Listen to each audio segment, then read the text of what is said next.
qabsoon kaayoo isin guddoo sana argattee jirti maaltu agaree tokkoffaa lafa arganne haa ta'u ammoo tarsiimoo misooma Oromiyaatiif mijaa'u hin baafanne. Kanaaf Oromoon abbaa lafaa ta'us hiyyummaan daranuutti hammaatee jirti. Waa'ee booda irratti hin deebi'u.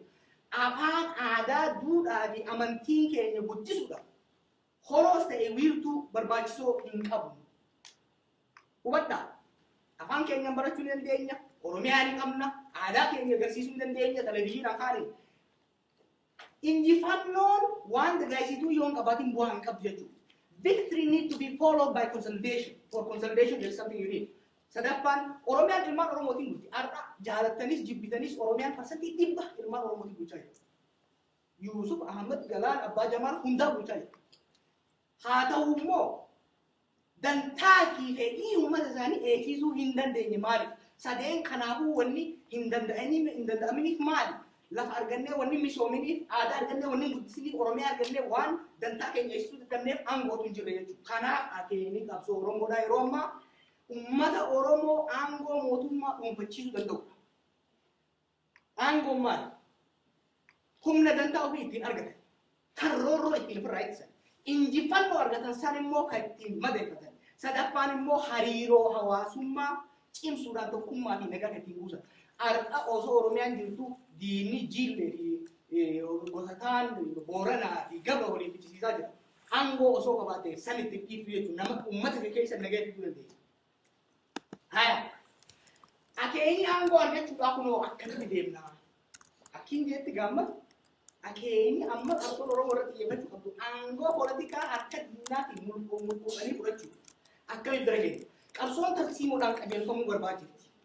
Tarsiimoon injifannoo fayyadu immoo qo'annaa fi qorannaa olaanoo barbaachisa. Yaada qofaanii miti. As teenyee kaalsan keessa osoo hin ta'in Oromiyaa keessatti haala uummanni keessa jiru irraa kaanee jechuun qorannaa godhuu qabna. Kana keessa qorannaa godhuu qabnu keessa tokkoffaa dirreen falmiidhaa maal fakkaatti? Dirreen irra falmuutu maal fakkaatti? Eenyuun lolaa jira dhiiroo? Humna ejjennoo fi tarsiimoo diina keetii beekuu qabda. Akkamiin lolla? Ciminaa fi gurmaa'ina mooraa qabsootiis haala ittiin ta'uu qabda.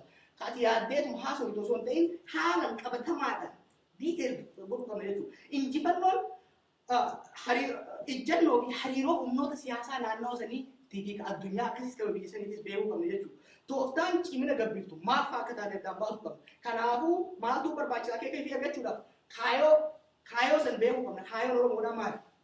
Akka harree biyyeetti kaayoon Oromoo jiruu bareedduu jiruu bilisaa fidu. Kaayoo kan eega beekoota tarsiimoo baafachuu qabda. Sanitti aansee tooftaalee xixiqqoo baasuu qabda jechuudha. Sanitti xiinxala irraa haa kaa'u. Qabsoo karoora takka baasuun dura takka immoo tarsiimoo takka baasuun duratti haala qabsoo amma keessa jiru barbaachisa. Yookiin mooraan qabsoo keessa jiru. Kunis waan afur qaba. Jabina laafina hiree fi gufuun jee. Strengths, weakness, threats and opportunities and threats. Suura kanyaan kara jechuudha. Kunis maali? Jabina hoggaa jennu maali? Wanti nuti haala jabduudhaan dareenyu maali? Qabeenyi takka horoon nuti mooraa keenya keessaa qabnu hoo? Ambiti maal fa'aa akka cimina keenyatti qabu? Gama laafinaatti immoo hoggaa deemnu dadhabbinni fooyya'uu qabu maali qabsoota keessaa? Mini yoo Aku wali ni nampak kata ibu nama lah. Ganda kami ya, tidak remote tidak kami. Lama paling mau wantoni dini ucarum mal, wantoni dini ucarum. Sadapa ormi akal api nak kenya di timala. Hire, ogajen. Amma lama aku dijamin lamin ni morak abso keset. Kagadi mo morak abso na alat tiwan jirat itu alu itu. Mal itu. Caran ala kan mufayadu mal tu jirai ruam mal itu. Halin dhimma itti bahuu dandeenyu sadi laafinni mooraa diinaa kan nuti itti fayyadamuu dandeenyu maal fa'a? Guufuu threats kan jennu san jechuudha. Haalli alaa kan nuuf danqaadhaa maal fa'a? Haalli yeroo kan nuuf hin mijoone takkaafuu nuuf gufuudhaa maali? Sadi dadhabinni keenya kan diinni hiree itti bahuu danda'u yookiin immoo itti fayyadamuu danda'u maal fa'a? Kana mee ana akkuma fakkeenyatiin kaa'e garuu gara liistii dhibbaa kaa'uu dandeenya jechuudha. Tokko fakkeenyaaf cimina keenya keessa tokko Oromummaa fi sabboonummaan haala cimaarra jiran. Oromiyaa baay'ee akaabaatiif gatti. Lama namni keenya barataa jira gaafa 74 san gaafa ijoolleen teenya lafa Oromoodhaaf itti san ilmaan Oromoo baratan lakkaa'amanii fi Oromoo gaafa.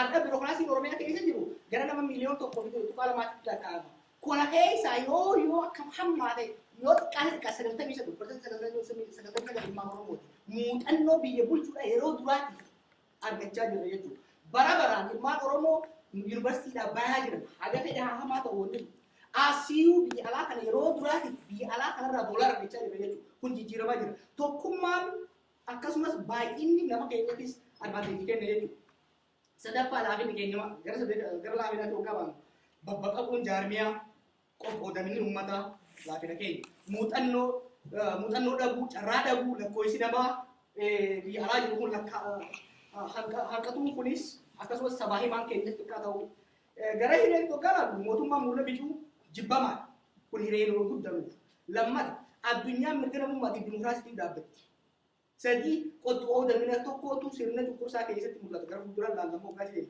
naannawni nuti akka bufuutitti immoo kanaallu naannawni nuti keessa jirru tasgabbii dhabuusaa haalli Somaaliyaa keessa jiru haalli Eertiraa keessa jiru haalli Yaman keessa jiru Sudaan keessa jiru rakko shoorarkaa teerorizimii lolli teerorizimii irra godhamaa jiru kunis nuuf hamaa abbadaa qoqqoodamini akka ammoo gurmuu dhabuun nama naannoo san keessatti argamus rakkoo qaba jechuudha. Egaa kana jee dirree falmiidhaa hawwannu dirree falmiidhaa Itoophiyaa keessa godhamaa jirtu maali irraa? Gama tokkoon Oromoodhaa jira qabsoo Oromoo mooraa qabsootii jira. Gara haaniin mooraa diinatii jira. Jidduu kana warra jidduu lafaatii jira. Eenyufaa jarri kun? Haya. Reefoo kana laallee. Kan laallee kun immoo daranuu qoqqoodamuu maalii fi mooraa qabsoo kan kunis bifa. Warri jidduu lafaa kunis bifa fi ejjennoo adda addaa qaba. Mooraa gida bidduu keessa warri jirus bifa. Mee xiqqummaan qoqqoodee si garsiisa. Haya. Dhaaba qabsootii jira. Hoogganee gadeemu. Jaarmiyaalee qabsoo jaarmiyaalee siyaasaa jechuudha. Dhaaba gida bittuutii jira yookiin immoo dhaaba cunqursaatii jira gama sana. Dirree kanarra lola. Aangootana qabachuudhaa deema aangootana irraa fudhachuudhaa deemu jira jechuudha. Mooraa qabsoo keessa hoggaa dhufne hirmaatota jira. Ka kallattiidhaan qabsoo keessatti hirmaataa jiru. Maallaqaan haa ta'u humnaan haa ta'u lubbuu isaati. Sanii achitti immoo deeggartootaa jira. Ka yaadan deeggaru osoo qabsoon dubbii qabaatee ka gammadu jira jechuudha. Hara warra jidduu lafaa immoo hogga dhayne kasii mararfatu jira. Sababa adda addaatiin si jaalatee taatee hayfideetiif ka isaa wal fakkaattee taatee waan adda addaatiif amantiidhaaf rabbiif jee haa ta'u kasii mararfatu jira. Ha keessa jirree jira odeeffannoo dhabee taatee dantaa dhabee taatee kan waa takkaa'u keessa jirree jira. Kasii mormuu jira. Maali? Mooraa jidduuti kan si waraanuun immoo kasii waraanuun haa ta'u immoo waruma jidduu lafaa kana keessaa kasii mormuu jira. Takka ka'uun kee sodaatee haa ta'u si shakkee haa ta'u kasii mormuu jira. Gara mooraa qabsootii tokkaa deemnu dhaaba biyya bituu jira. Sanitti aanee hirmaatota jira. Akka dikteetarri sun abbaan irree sun aangoorra isa gargaaru jira. Sanitti aanee deeggartootaa jira. Kana godhuun maaliif nu barbaachisa? Amma kanaan Oromoo yoo jenne kanaan Tigree yoo jenne jidduu kana sabaa sablammii biyya sadii jechuudha. Amma akka fakkeenyaatti mararfataa yoo fudhanne uummanni Somaalee mararfataa keenya. Mormituu keenya yoo jenne uummanni Amaaraa keessattuu konservaatif Amaaraan mormituu keenya jechuudha. Nu waraanaan jira. Haa ta'u immoo kaayyoo keenyaaf ilaalcha keenya ni morman. Kanaaf mormituu keenya keessa jirree saba kibbaa keessattuu kan haga tokko odeeffannoo tapha poolitikaa Itoophiyaa keessatti Tigree Oromoo Amaarumaa jiru. Kun taa'eetuma laata. Warra taa'ee ilaalu kanaatu jira jechuudha. Haya istiraateejiin ati baaftu tarsiimoon ati baaftu maal ta'uu qaba? Tokko dura tokkummaa fi dalagaa qabsoo keessatti mooraa keessa jabeeffachuu.